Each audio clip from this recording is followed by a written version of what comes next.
Today's Gospel reading comes from John chapter 16, verses 20 to 23a.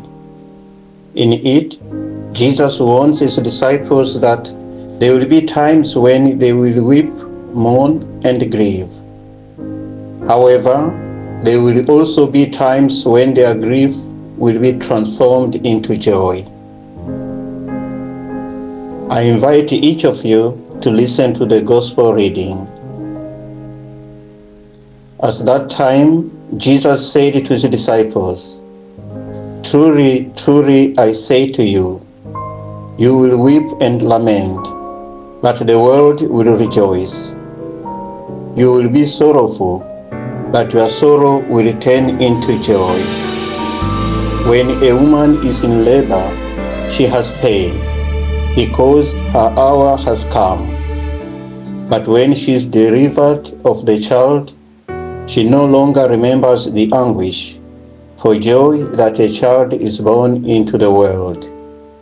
So you have sorrow now, but I will see you again, and your hearts will rejoice, and no one will take your joy from you. In that day you will ask nothing of me." The Gospel of the Lord.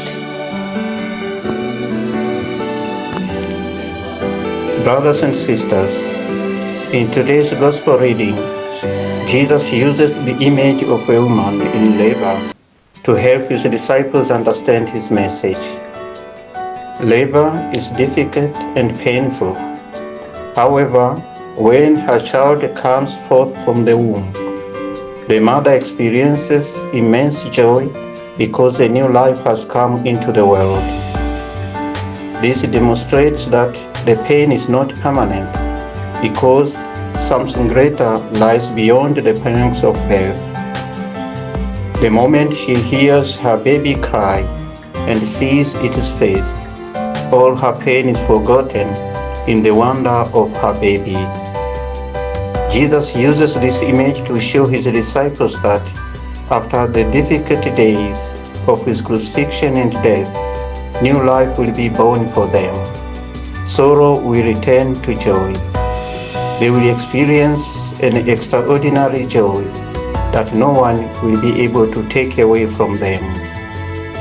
Christians must always remember that when their faith cost them dearly, that is not the end of the matter, that after the sorrow there comes the joy. This is also our consolation. We should never be discouraged when dark days seem to engulf and dwarf our joy and hope, or when feelings of failure seem to dominate our hearts. Even in the darkest of times, there are rays of hope and new life. Sometimes it may seem as if it takes a long time for new hope to take effect. However, Jesus invites us to trust that he will never abandon us.